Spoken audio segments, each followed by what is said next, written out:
Fire away. What you got? Fourth down was something you guys wanted to do. You guys wanted to put, TDs on the board, things like that. When you got a chance to look at those six that you went for, what were some of the main takeaways you had? What were some of the main things that kind of it's disappointing to be 2 for 6 for sure. You go, every one of them you go in, and thinking we got a great chance to get it doing this, but based on what you've seen them do and so forth. And the first 2 weeks we were 2 for 2, and it was rolling pretty good, and then we missed the others. So some of it I think. We missed a throw here. We didn't get. I don't remember exactly all 6 of them right now, but I think for us, we had some opportunities and we missed those opportunities. And I don't think it's just fourth down. Like when you look at our game, and I was telling our players this on Sunday, and it's not coach speak at all. Like I truly believe we're very close to being a really good offense, but. The 6, 7 handful of plays, whatever it is, even the last 2 weeks, you're talking about 10 or 12 plays. You make the play, the game changes, or we execute the play, or hey, it's all of us. Better call, whatever. But this group's getting better. When you watch the film, you can see that. That's obvious. The O-line's improving. They're young and inexperienced and getting better. Quarterback Jacoby, I see the progress there. So. To answer your question, the fourth downs we missed on those 4, and that's. But that was the philosophy we had taken based on studies and the analytic part of it. And coach, I'm always ready to go. And when he says we're going for it, or most of the time he'll say, hey, on third down you got 2 downs here, which sometimes will allow you to run the ball on third down, which is that we almost got it on 1 run Saturday, made the fourth down shorter. But at the end of the day, we got to do a better job. Really converting on those along with third downs. I think that was kind of the story of the game. Missed opportunities for touchdowns and then third and fourth downs. I actually was going to ask that as well. Because, it did seem, the ball moved around, pretty well outside of, obviously the drives ended on fourth downs. What aspects of the other day do you feel are, kind of sustainable for the offense moving forward, just as far as moving the ball? I think I love the plan we had.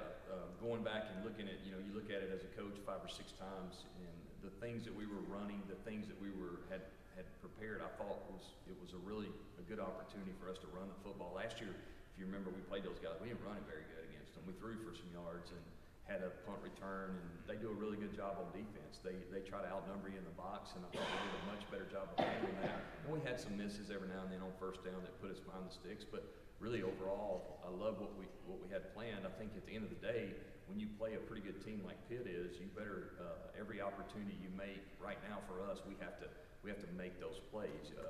We don't have the ability right now as an offense to miss those opportunities and then make up for it later.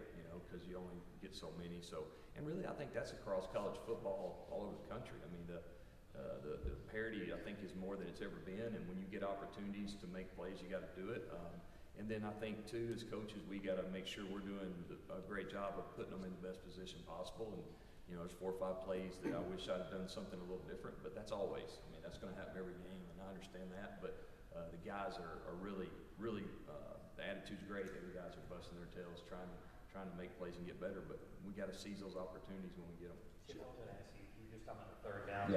Yeah. You've gone through 6 games where you had a quarterback to start one game, and then you tried another, and then there's been a lot of turmoil. Try to sort that out. Yeah. How much does that sort of, it takes time to sort of become cohesive. All these little things. I mean, do you think that's had any impact of sort of trying to sort out the quarterback situation? You know what, maybe, but really, we rep it during the week. We give them the looks during the week.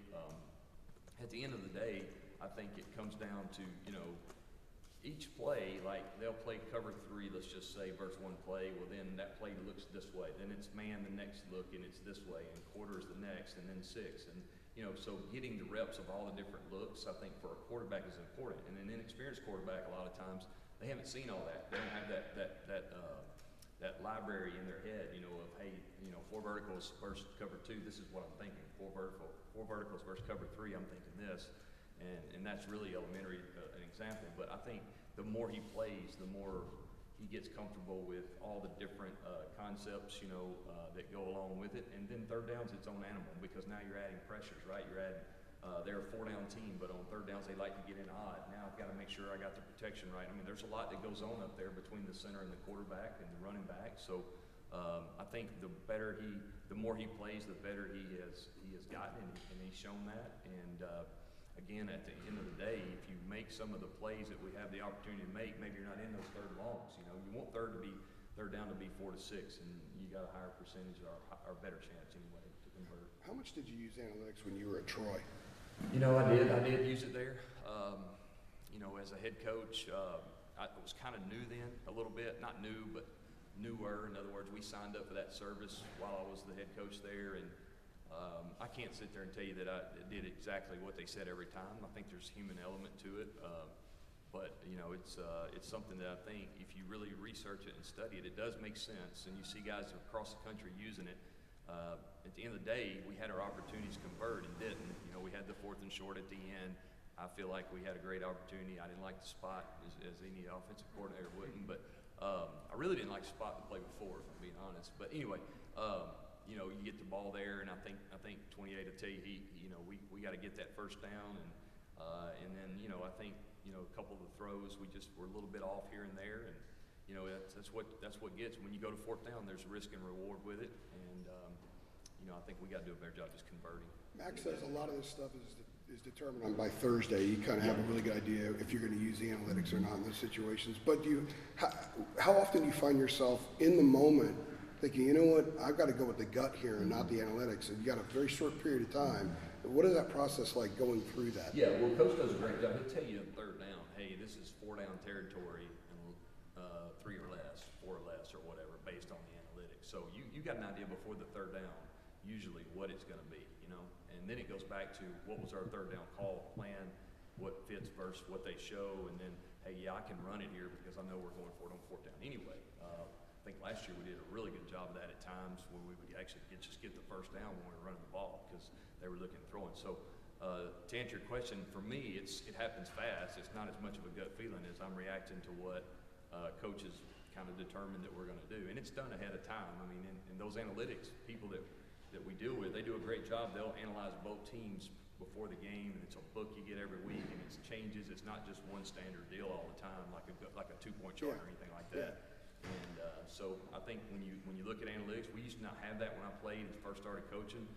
Everything in the world's evolving, and you know, when you really sit down and study it, a lot of it makes a lot of sense.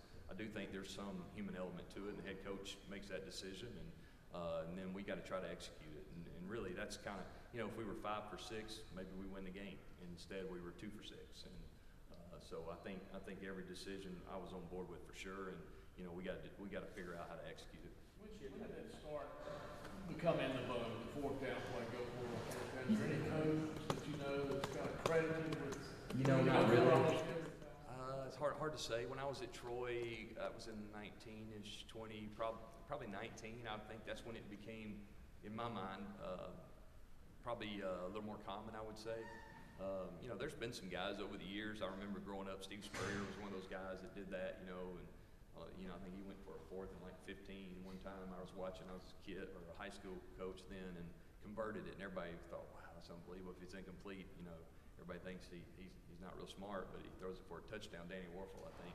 So I don't know. I think in the last 4 or 5 years, it's become the norm, so to speak. And you know, you're limited possessions now. The clock runs different, right?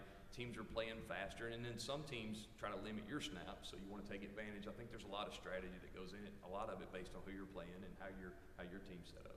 Chip, last year, how do you take what you were able to get with Nate and get him going to the degree that you got him going the other day, and make sure it's not a blip on the radar? Because obviously he hasn't been Huge part of it. very involved. And you know, he was banged up a little bit last few weeks or a couple of weeks, but having him back healthy is a huge part. He's a veteran guy. He's got the ability to make plays in space, and we got to keep finding ways, creative ways to get him the ball and get him touches. And then some of those plays, and then on top of that, the regular plays that you call, the coverage dictates that the ball goes to him. So you add those to it. Now he's looking at I think, what do you have, 10 catches, something like that? 13 targets. Okay, 13 targets. You're looking at a double-digit target day, which is something we got to have, I think, and we got to get more out of that for sure.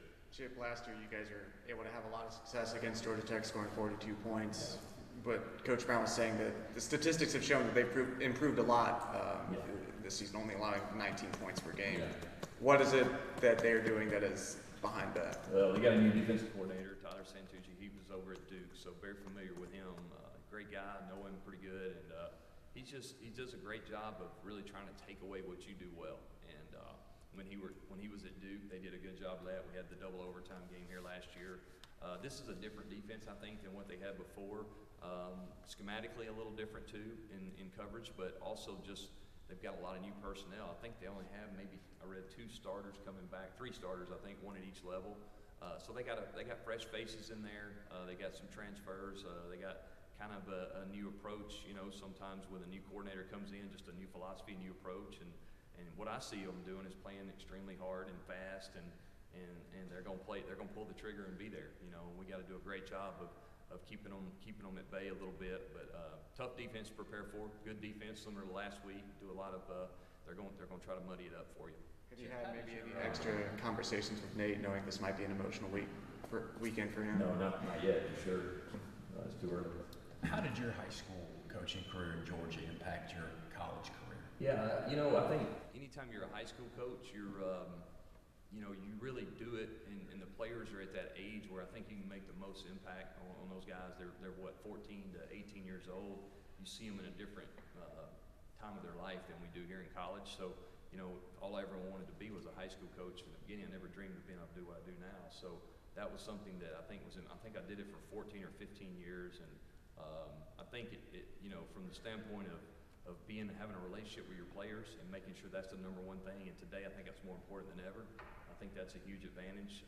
It's not, to me, it's not just a business and guys just, hey, come here, produce, and get out of here. I want to have a relationship with our players. And I think being a high school coach where you got to deal with, hey, my mom's making me stay home and keep my little brother or whatever, or we got a dentist appointment today, I'm gonna miss practice, you know, and you got to find ways to get around that creatively. But I just think the personal relationship is what I take the most out from being. I had high school coaches that were really impacts on my life, and really wanted to be like those guys. My dad's a former high school coach, so all those factors I think played a part of me getting into coaching.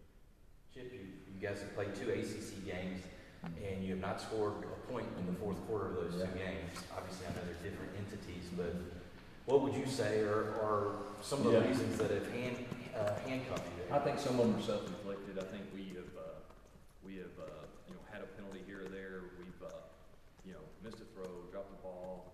I could really it goes all the way around. You know, I'm not really I don't want to blame any people or group or, you know, whatever. Coaches, we can do probably a better job, I think, of giving our guys. Maybe we need to go back and really look at what we're doing. But at the end of the day, to be good on offense, consistency is the most important thing. Whether you score in the first or the fourth, we're not doing that right now. We're not, and that's keeping us from really being the best offense we can be. You see spurts of it. You see things that are really impressive, and then you see, you know, a handful of plays that you're like, what in the world's going on here?